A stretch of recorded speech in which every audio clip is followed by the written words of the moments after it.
देखिए, रस्सी का टुकड़ा एक चैप्टर है, दिगंत में पढ़ना क्लास 12th में।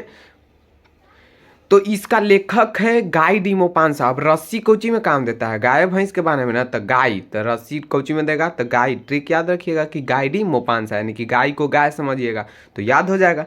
तो ये कंप्लीट हो गया। रस्सी के टुकड़ा कौन है? रस्सी के टुकड़ा के लेखक कौन है? गाय डी मोपान साहब। अब इनका जन्म 1850 में हुआ और 1893 में निधन हो गया। गाय डी मोपांसा फ्रांस के रहने वाले थे। इन्होंने 1870 से 90 के बीच 300 कहानियां, 6 उपन्यास, 3 यात्रा पुस्तकें और कविता इनकी प्रकाशित हुई थी। इनमें इस कहानी में एक सड़क के बारे में चर्चा किया गया है, जिस सड़क का नाम है गोदरबिल।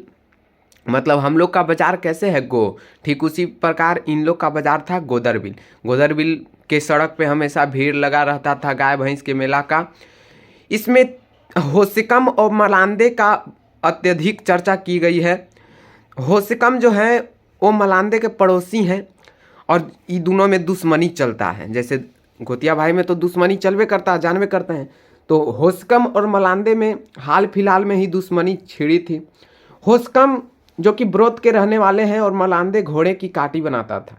एक बार की बात है कि गोदरबिल के रास्ते में जा रहे थे तो होसिकम को एक रस्सी का टुकड़ा मिला गिरा हुआ। तो होस्कम ने सोचा कि भाई कोई भी चीज़ उपयोगी होता है और उन्होंने रस्सी का टुकड़ा उठा लिया। लेकिन देखा कि जैसे ही हम रस्सी के टुकड़ा उठाएं, ठीक वैसे ही मलांदे पर इसका नज़र पड़ा। अब होस्कम को मलांदे पर जब नज़र पड़ा, यानी कि अपने पड़ोसी पर, तो वो शर्मिंदा हो गया कि क्या सोचेगा मलांदे। सोचेगा कि हम एक रस्सी के टुकड़ा उठा रहे हैं, कितना शर्मिंदा होगा। तो एक वो क्या किया कि होस्कम ने छुपे छुपे एकदम अपने पॉकेट में रख लिया रस्सी का टुकड़ा और बहाना मारे लगा कि जैसे कि हमको अभी कुछ भुला ले, वो नीचे अभी कुछ खोज रहा है, वैसा बहाना मारने लगा। ऐसा क्यों किया? ताकि उसको शर्मिंदा फील ना होवे। अब बताइए कि आप 10 गो दोस्त साथ से बाजार जा रहे हैं और एगो चॉकलेट गिरल रहेगा, उसको उठाइएगा तो ये शर्मिंदा की बात है ना। तो होस्कम भी जब रस्सी का टुकड़ा उठा रहा था, मलांदे पर नज़र पड़ गया तो अब सोचा कि अब क्या करे, अब तो ये हमको चिरकाएगा। लेकिन होस्कम ने एक चालाकी की कि वो खोजने लगा कि वैसे मतलब बहाना मारने लगा जैसे उसका पैसा भुला ले, इन्हें उन्हें ताकने लगा। इसके बाद एक बार की बात है कि एक पोनेल कर्मचारी हुलब्रेक जो थे, मैत्र फॉर्चून हुलब्रेक जो थे, उनका ही रास्ता में, यानी कि जिस सड़क पे उन्होंने रस्सी का टुकड़ा उठाया था उसी रास्ता में इनका बटुआ खो गया था। अब बटुआ खो गया था, अब मलांदे को शक हो गया। पूरा गांव में मतलब ढिंढोरा पिटाया गया कि जिसको भी बटुआ मिलेगा उसको 500 का पुरस्कार दिया जाएगा। तो अब ऐसा सुना सब गांव वाला। अब मलांदे तो देखा था, अब होस्कम उठाया था रस्सी का टुकड़ा, अब इसको पर बदनाम मलांदे लगाया लगा कि लगता है कि इसको हम तो आंख से देखे थे भाई, उस दिन उठा रहा था। अभी मलांदे जाके पुलिस स्टेशन जाके बोल दिया मेयर को, जो कि कार्यालय का पुलिस अधिकारी था। अब मेयर को जाके बोल दिया मलांदे। तो होस्कम और गांव के सभी लोग एक होटल में खाना खा रहे थे, वहाँ आया मेयर, वहाँ पुलिस अधिकारी सब आया और बोला कि होस्कम कौन है जी? तो ये बोला होस्कम, और होस्कम को दर्द रहता था, गठिया रहता था, इसको चलने में न बनता था, थोड़ा बुढ़ापा था।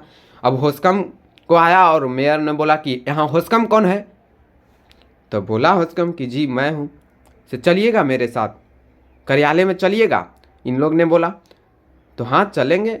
तो किसी भी तरह उठा, जैसे कि इसको दर्द रहता था कमर उमर में, चलने में न बनता था, तो उठा और गया। अब इसको से वहाँ पूछा गया कि तुमको हुलब्रेक का बटुआ मिला है? इन्होंने अब चिढ़ा गया, बटुआ? ये क्या बोल रहे हैं सर? तो हाँ बटुआ तुमको देखा गया है चुराते हुए। अब ऐसे इसको पे बदनामी लगाया गया। अब ये तो हिचकिचा गया, अब जैसे कि कोई गलती ना किया है और आपको थाना में ले जाकर पूछा जाएगा। अब सही भी आप नहीं भी किए, कर ले रहिएगा तो आपको बहुत डर लगेगा। डर लगता है कि ना? तो ठीक उसी प्रकार होस्कम तो ऐसे ही बुढ़ापा था, दर्द था। अब इसको से डायरेक्ट बोला गया कि चलो बटुआ चुराया है ना तुम जी, अब होशकम चाह गया, सर बटुआ नहीं सर, सुगंध खाता हूँ अपने, नहीं चुराया हूँ। अब होशकम ने कहा कि तुमको देखा गया है। मलांदे सब जाके कह दिया था कि हम देखे हैं अपने रास्ता में ही बहुत देरी से, और नीचे देख रहा था भूमि पर कि और पैसा वैसा गिरा नहीं है, जबकि ऐसा ही होशकम नहीं कर रहा था। ये तो सोच रहा था कि हम बहाना मारे हैं कि हम मलांदे से बच जाए शर्मिंदा होने से, लेकिन देखिए यहाँ कहानी पलट गया। अब होशकम ने उनको सब सारी बात बताया कि ऐसा बात नहीं है सर, से हम एक रस्सी का टुकड़ा उठाए हैं, इन्होंने अपने दिखाया पॉकेट में से निकाल कर कि देखिए। अब पुलिस तो पुलिस होता है, जान में करते हैं कि कितना हरामी होता है। अभी बोला कि तुम बोल दिए हो, हम विश्वास कर ले कि तू रस्सी के टुकड़ा उठाया और छोड़ दे हम।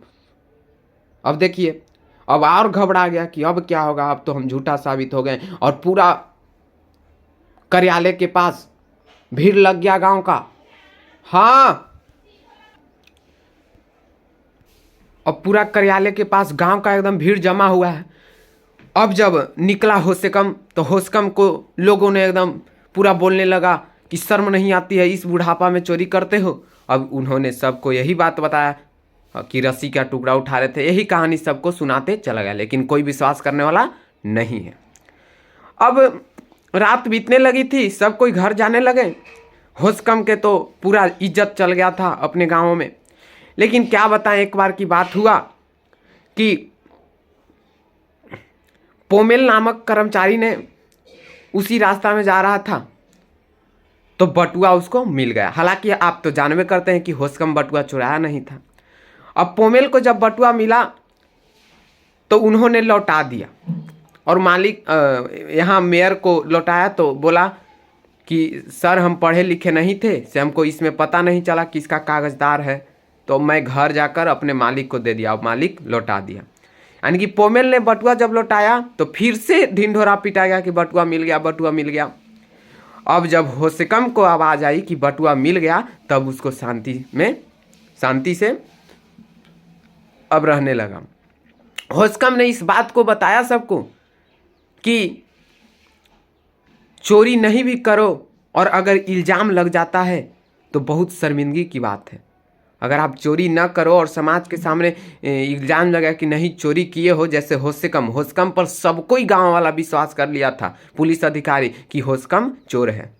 तो वही बताना चाहते हैं कि अगर चोरी ना भी करो और अगर आप पे बदनाम लग जाए तो आप हमेशा शर्मिंदगी फील कीजिएगा। ठीक उसी प्रकार अब लौटा दिया गया बटुआ, पोमेल ने लौटा दिया, इसको रास्ता में मिला। अब फिर से एक होटल था, वहाँ अपने खाना उना खाने लगे। अब मजाक हुआ, दोस्त यार में बोलने लगे कि क्या होशकम तुम तो बहुत चालाकी किए, एगो बटुआ लौटाते हो और एगो बटुआ रख लेते हो। यार दोस्त में बात हो रहा। अब होशकम हंसकर बोले कि बटुआ रख लेते हैं, यहाँ एगो बटुआ, यहाँ जो बोला गया कि एगो बटुआ लौटाते हो एगो रख लेते हो, ये मजाक हो रहा है। अब एगो बटुआ रख लेते हो, एकरा मतलब क्या हुआ? तो एगो बटुआ रख लेते हो यानी कि एगो रस्सी का टुकड़ा जो ना रख लिया था उसको यहाँ बोल रहा है कि एगो बटुआ रख लेते हो, से तुम बड़ी चालाक हो। से अपने दोस्त को बोल दिया कि बटुआ दिला दे, इसमें मजाक हो रहा है। मलांदे भी उस होटल में खाना खा रहा था। वह पूरा मतलब होशकम ने फिर चालाकी से नीचे झुकता है तो मलांदे देखता है कि इन्हीं ने चुराया था, तो मलांदे फिर से बदनाम होशकम पर लगा रहा था कि गांव वाले ने उसको पूरा इज्जत लूट लिया, और मलांदे वहाँ से चला गया। और होशकम ने सबको वही कहानी रोज सुनाता था, रस्सी का टुकड़ा वाला। वह एक कहानी बन गया था प्रचलित। दूर दूर से लोग आते थे तो रास्ता में रोक कर होशकम ने अपने रस्सी के टुकड़ा का कहानी बताता था। फिर क्या हुआ कि होशकम का तबीयत ज़्यादा खराब हो गया, बुढ़ापा तो है ही था, दर्द है ही था, गठिया ईसन है ही था, तो इसका ज़्यादा तबीयत खराब हो गया। दिसंबर में ये अपने बिछौना धर लिया। बिछौना धरने का मतलब कि चलना फिरना अब इसका बंद हो गया। ठीक जनवरी आते आते इसका मृत्यु हो गया, और ये रस्सी का टुकड़ा कहानी सुनाते सुनाते मर गया। ये रस्सी का टुकड़ा, रस्सी का टुकड़ा, रस्सी का टुकड़ा, ऐसे बोलते बोलते मर गया।